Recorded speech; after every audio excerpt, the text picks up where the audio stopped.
Ces 30 femmes m'ont guéri. Frérot, on est certainement sur la vidéo la plus importante, la plus impactante de ma chaîne. Parce que tout simplement, je vais te raconter un peu mon histoire par rapport à tout ce qui est les relations, les femmes, etc. Et tu vas comprendre en fait pourquoi ce week-end j'ai réussi à me soigner, comment je me suis guéri, comment j'ai fait pour ne plus en fait avoir cette peur du rejet. Parce qu'en fait, c'est vraiment quelque chose qui était en moi profondément et qui me faisait très très peur. C'est-à-dire que moi, j'ai eu une enfance où on va dire quand j'étais plus petit, en maternelle et primaire, avec les femmes, ça allait.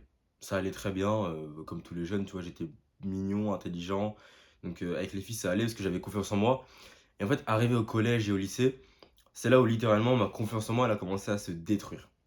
Mais quand je te dis à se détruire, c'est vraiment, mec, j'ai pris rejet sur rejet, râteau sur râteau, j'étais devenu une enflure, j'étais accro à la pornographie, j'étais une merde. Pour te le dire sincèrement et concrètement, j'étais une saloperie, j'étais rien du tout, j'étais minable. Et donc nécessairement, forcément, les femmes n'allaient pas être attirées par moi. Et donc nécessairement, j'ai pris beaucoup de râteaux, beaucoup d'échecs, beaucoup d'histoires houleuses, honteuses. Et ça m'a fait assez mal. Ça m'a fait même très très mal. Jusqu'à en fait que ça a créé des traumatismes en moi. Ça a créé des traumatismes qui ont fait que ben, même quand j'ai construit, on va dire, Big Daddy Yak, donc cette version-là de moi-même, avec des big biceps, des grosses épaules, un visage bien clair, bien lumineux, même quand j'ai réussi à construire cette version de moi-même, il s'est passé qu'il y avait un décalage. Il y avait ce qu'on appelle la body dysmorphia. C'est quoi en fait? C'est juste que tout simplement, j'ai un corps de Tchad, j'ai des finances de Tchad peut-être, bon, pas de Tchad, mais ça va quand même beaucoup mieux. Euh, je m'exprime comme un Tchad, mais au fond de moi-même, je me perçois encore comme Yakin d'avant, comme l'enflure que j'étais avant, avec des lunettes, avec des pustules qui étaient dégueulasses, qui ne savaient pas s'exprimer, qui ne plaisaient pas aux femmes. Et je me voyais comme ça en fait. Je me voyais comme ça au lieu de me voir comme juste le Tchad que je suis en fait actuellement. Donc ça a créé une, on va dire une énorme dysmorphie au fond de moi-même. Il y a eu une dissonance énorme entre la version que je me pensais et la version en fait que je présentais au monde. Ça veut dire que euh, j'avais du mal à aborder, j'avais beaucoup de mal à aborder les femmes dans la rue, alors qu'elles me plaisaient beaucoup parfois. Et ça m'arrivait que je vais au magasin le soir après la salle de sport ou avant la salle de sport, je croisais une meuf qui me plaisait énormément et j'y allais pas. J'y allais pas parce que j'avais peur du rejet, parce que j'avais peur qu'elle me dise non, parce que j'avais peur qu'elle ait un copain. Et en fait, il y avait une pensée qui surgissait tout le temps, c'était ah mais imagine elle a un copain. Ah mais non mais c'est sûr elle est prise, laisse tomber, elle veut pas de toi. Ah non mais dans tous les cas tu lui plairas pas. C'était des pensées comme ça en fait qui surgissaient constamment quand je voulais aborder une meuf et du coup ça faisait que je le faisais une fois sur cinq. Littéralement une fois sur cinq.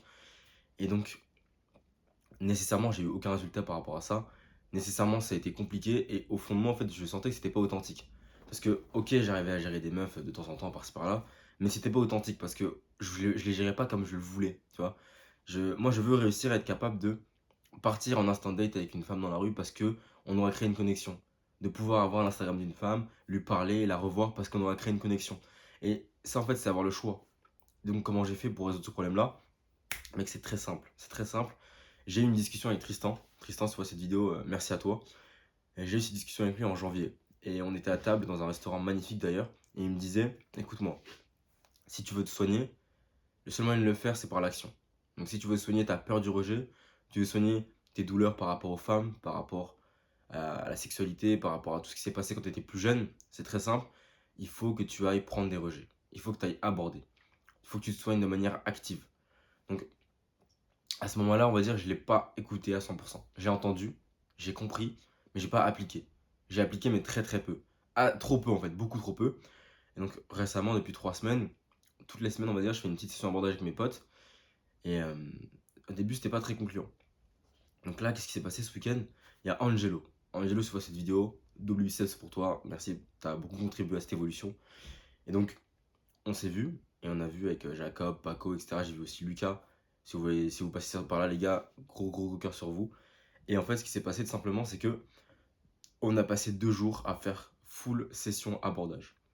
Donc, samedi après-midi, dimanche après-midi, c'était abordage pendant au moins 4 5 heures. C'était insane. C'était insane. Entre-temps, j'ai dû aborder peut-être 30, 40 meufs entre-temps. Et donc, ma peur du rejet, elle est partie. Ça veut dire qu'au départ, putain, j'avais trop peur. Et en fait, on arrive, Jacob, il aborde une meuf. Tac, directement. Il aborde une femme. Et là, on se dit tous, putain, à peine on arrive, il aborde une meuf. Angelo, il y va aussi, il part en courant. Et là, je me dis, non, non, c'est pas possible. Mon ego, il était touché. 30 secondes plus tard, je vois une femme trop belle au loin. Hop, je fonce, je me dirige la voir. Et premier abordage du week-end, premier abordage tout court. Et juste, j'ai eu son Instagram. Elle a dit, trop bien ta démarche, je trouve ça hyper courageux. Elle était super belle. En plus, elle était vraiment super belle, bronzée, cheveux bouclés, habillée bien féminine, comme je les aime. Et elle m'a dit oui, en fait, elle m'a donné son Instagram. Je lui fais la bise, elle m'a dit, bah, je kiffe ta démarche, c'est trop cool. Enfin, incroyable ce que tu fais. Et je me suis dit, mais attends, qu'est-ce que je raconte? Et dans le même après-midi, j'ai pris des rejets. J'ai pris des rejets et j'en ai pris peut-être un violent, mais la plupart du temps, enfin même à 80% des cas, elle me disait, putain, ta démarche, elle est courageuse, elle est respectueuse, et je préfère 1000 fois me faire aborder dans la rue que me faire DM sur Instagram. Et je me suis dit, putain, mais c'est excellent, mais c'est excellent. Et moi, en fait, j'étais bloqué comme un enfoiré, comme un trou du cul, parce que j'ai pas osé passer la peur du rejet. Et en fait, il y a une règle qu'on dit souvent en séduction, c'est la règle des 3 abordages, qui dit que les 3 premiers abordages, c'est des moutons sacrifiés. Ce qui s'est passé, c'est que le samedi, moi, mon premier abordage, mes 2 premiers abordages, c'était Instagram direct. J'ai eu les Instagram. Donc j'étais trop fier de moi. J'étais en mode putain, incroyable. J'ai même eu l'Instagram d'une Russe qui était magnifique, les gars, une Russe incroyable. Là, elle partait le jour même, mais tant pis, sinon j'aurais pu la revoir, mais incroyable, elle était magnifique. Super accent anglais, elle me faisait trop rire, on avait une bonne connexion. Et juste en fait, ben, j'ai le choix en fait. Et en fait, quand t'abordes des meufs dans la rue, t'as le choix. Tu crées l'occasion toi-même, c'est pas une meuf qui vient comme ça, ou alors que t'es forcé d'avoir une meuf que t'aimes pas forcément. Bon, elle est pas dans tes standards, mais c'est pas grave. Non, tu marches dans la rue, une meuf te plaît sincèrement, tu vas la voir sincèrement, tu lui dis dans les yeux, excuse-moi de te déranger, je voulais juste te dire que je te trouvais super belle. Moi, c'est ce que je dis directement. Elle me dit, oh bah merci. Après, je lui demande son prénom, et on continue la conversation. Et je lui dis, écoute, je vais pas te déranger plus longtemps. Il y a mes potes là-bas où je suis pressé aussi. J'aimerais bien te revoir, est-ce que t'as Instagram? Oui, oui, pas de souci. Non, j'ai un copain. Ou non, je vais avec une rupture il y a pas longtemps. Bref, peu importe, oui ou non, peu importe ce qui se passe, moi j'avance, ma vie elle continue. Et le soir, quand je vais rentrer chez moi, j'ai pas pensé, la nuit, ah mais cette meuf, elle était trop belle. Putain, j'aurais dû aller la voir. Et j'imagine un scénario avec elle qui est totalement hypothétique. Et ça, tu vois, c'est une énorme douleur. À la place, j'y vais. Je vais aborder ces meufs. Le dimanche, pareil, j'ai abordé plein de meufs. Et premier abordage que je fais le dimanche, mais j'ai abordé une meuf, elle était trop belle aussi. Mec, c'est un 10. Honnêtement, pour moi, c'est un 10/10. C'est le genre de brune, bronzée. Elle avait une longue veste rouge avec des petites bottes. Un vêtement trop stylé, un pantalon noir qui descendait, un marron plutôt. Cheveux bouclés, teint mat, elle était trop belle. Vraiment, je vous dis, les gars, pour moi, c'est un 10/10 cette meuf. C'était incroyable, elle était magnifique. Elle était magnifique, simplement. C'est la meuf la plus belle que j'ai vue de ce week-end. Je la vois, elle sort du H&M de Bordeaux, Sainte-Catherine. Et elle rentre dans le Sephora juste à côté du H&M. Et putain, je me dis, non, il faut que je l'aborde. Même d'ailleurs, j'ai une vidéo où je l'aborde. J'ai la vidéo, mais je peux la mettre parce que j'ai la flemme de faire du montage. Mais j'ai la vidéo. Et donc, je rentre dans le H&M, je l'aborde. C'était mon premier abordage du dimanche. Elle me dit, bah ouais. Elle me donne son Instagram, je lui fais la bise, je repars. Et je la recroise après dans la librairie Moya. Et on reparle. Et bref, c'était génial. C'était génial. Et juste, je peux aborder des avions de chasse, des meufs moins belles, des meufs incroyables, des meufs trop intelligentes, trop belles, plus grandes que moi, plus petites que moi. Peu importe, mec, j'ai le choix. Et maintenant, j'ai cette aptitude où je déconnecte totalement, mec. Mon cerveau, il a pété une durite, dans le sens où, quand je vois une meuf qui me plaît, je dis plus ah, incroyable, celle-là, ou trop bien, je fais juste un ouf, et je vais la voir. Alors je fais tché tché tché, et j'y vais. Alors je fais juste un demi-tour slide. Anecdote, j'étais avec Angelo, on marchait dans la rue, à Sainte-Catherine, et là on voit 2 blondes incroyables. On se dit, vas-y, on va les aborder ensemble, on y va. Et sur le chemin, pour aller les aborder, il y a une autre meuf qui passe, encore plus belle. Et là, mec, je dis rien à Angelo, demi-tour, slide, je l'aborde en plein Sainte-Catherine, plein dimanche après-midi. Il y avait full monde, je m'en foutais, je l'aborde. Et je lui dis, excuse-moi, je te trouve super jolie. Elle avait l'air grave pressée au départ, je la rassure, je lui dis, t'inquiète pas, tranquille, si tu veux partir, y'a pas de soucis, mais je suis juste là pour t'arrêter tes une pour te dire que je te trouvais trop belle. Elle me donne son Instagram, au final, elle me fait la bise et on part. Tiens, mais en fait, je me dis, mais c'est incroyable, mais c'est incroyable. J'ai des opportunités de fou et je peux m'en créer des opportunités de fou parce que j'ai pris mes couilles à 2 mains et j'y suis allé. Mes couilles et mon couteau, comme on dit, mec, c'est juste génial. Et toi aussi, tu peux avoir ces mêmes opportunités. Je te dis pas de ken toutes les semaines avec 50 meufs, c'est pas ce que je te dis. Ce que je lui dis, c'est de braver cette peur du rejet. Mec, c'est génial. C'est génial. Parce que là, j'ai plus peur du rejet. J'en ai pris beaucoup. Et je sais que je peux plaire. Quand je vais aller aborder une meuf dans la rue aujourd'hui, maintenant, quand je vais sortir pour aller à la salle, je vais aborder une meuf dans la rue. Je vais pas me dire, ah, mais je lui plais pas. Je vais pas me dire, ah, mais si elle me rejette, je suis dans la merde. Non. Bonjour. Ouais, tu me plais? Oui, non, tant pis. Basta. Au moins, je vais pas dormir à la nuit en me disant, ah, j'aurais dû aller la voir. Non, je serais bien dans ma peau. Et juste, mec, ça fait un bien fou. Ça fait un bien fou. Tu sais quoi? Si t'es encore là dans cette vidéo, fais ce que je vais faire. Voilà. Prends une respiration profonde.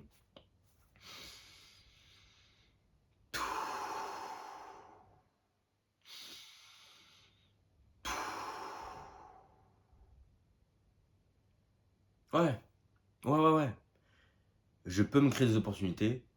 Je peux avoir la vie que je veux et c'est génial. Mec, c'est génial. Et je sais même pas quoi te dire de plus à part que va aborder des meufs dans la rue. Et que littéralement, elles m'ont soigné parce que quand j'abordais dans la rue, en fait, je sentais mon cœur qui était en train de se recoudre tout petit à petit. Vraiment, littéralement, je te le jure sur tout ce que j'ai.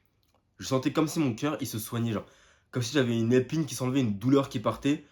Et ça m'a fait un bien fou, mec. À un moment, j'avais les larmes aux yeux pendant que je marchais dans la rue. Je l'ai pas dit aux autres parce que ça fait un peu fébrile et tout, mais je te le dis en caméra.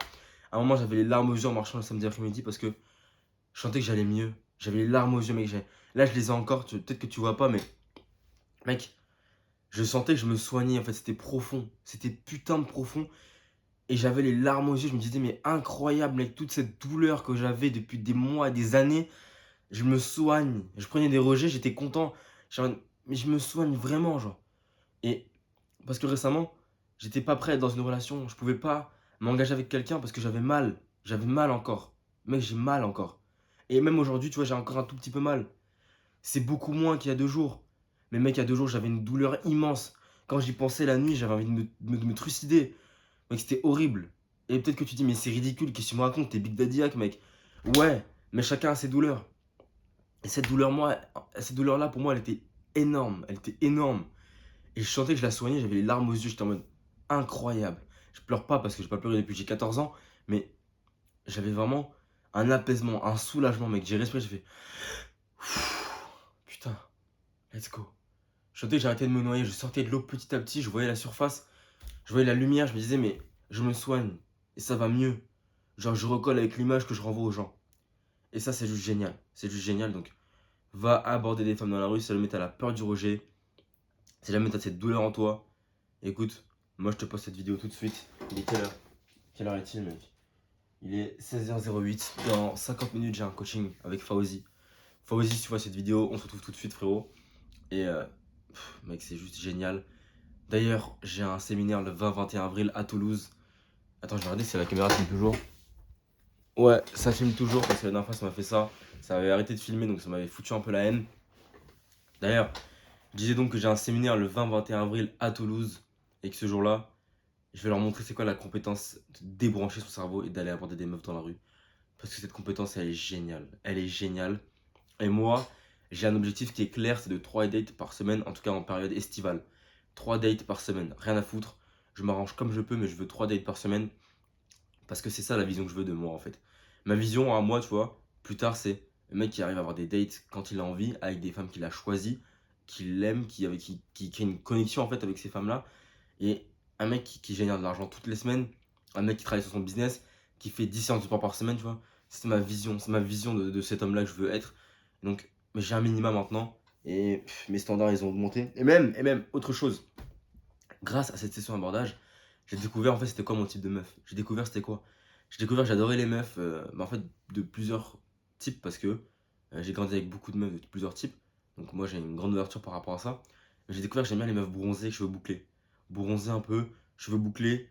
J'aime bien aussi quand ça vient des pays de l'Est, genre Albanie, Roumanie, Ukraine, quoi d'autre aussi, Russie, pardon. Et ça, tu vois, j'adore ça. J'adore ça, je kiffe les meufs comme ça. Les brunes aussi, j'aime bien. J'aime bien aussi les blondes. Mais j'ai découvert vraiment mon type de meuf, c'est le GOAT ultime dans mon cœur. Mec, c'est bronzé un peu, cheveux bouclés, 1m60, 65 environ, avec des yeux perçants, tenue vraiment de femme ultra féminine, limite talons ou petite bottine, bottes, comme tu veux, avec une longue veste, des bijoux, des lèvres pulpeuses, un sourire et tout. J'ai découvert c'était quoi mon 10 sur 10 et je l'ai rencontré. Tu vois, j'ai rencontré 2-3 meufs qui étaient mon 10 sur 10. Enfin, plutôt un 8-9, mais j'ai rencontré un 10 sur 10. Et tu vois, c'est là où je me rends compte que il faut que je bosse encore pour avoir ces meufs-là. Et putain, c'est génial. C'est génial. Mec, c'est la fin de cette vidéo. Je te la poste immédiatement. Moi, ça me fait trop kiffer. Et juste, prends soin de toi, chef. Et gros bisous. Va aborder des femmes dans la rue. Regarde-moi ces biceps, mec. On construit la shape en ce moment. C'est juste génial.